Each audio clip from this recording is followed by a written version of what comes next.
because the risk from China is dropping, and what China has to add to the global response is rapidly rising.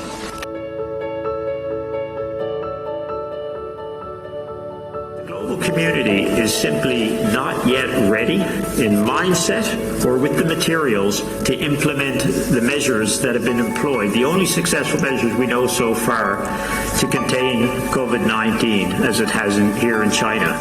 In the world of preparedness planning, and I suffer the same biases as, or maybe error of thinking as many people, but in that world, there's still an ambivalence to using what we call non-pharmaceutical measures.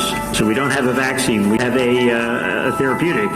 And you hear it repeatedly in the news, people throwing up their hands, whereas China said, okay, we don't have those, let's get out the old ones, let's adapt them, let's innovate, and let's stop this virus and save lives, and that's what they've done.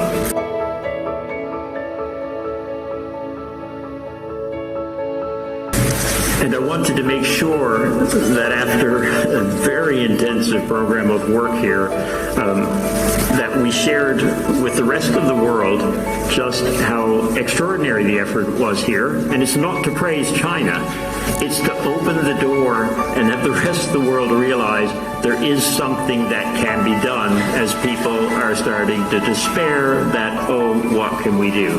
But now we're starting to see countries like Italy take extremely aggressive actions. What China has demonstrated is you have to do this.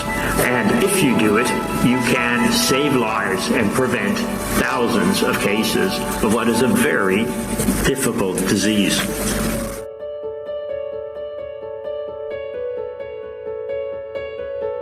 And giant autoroutes and a gorgeous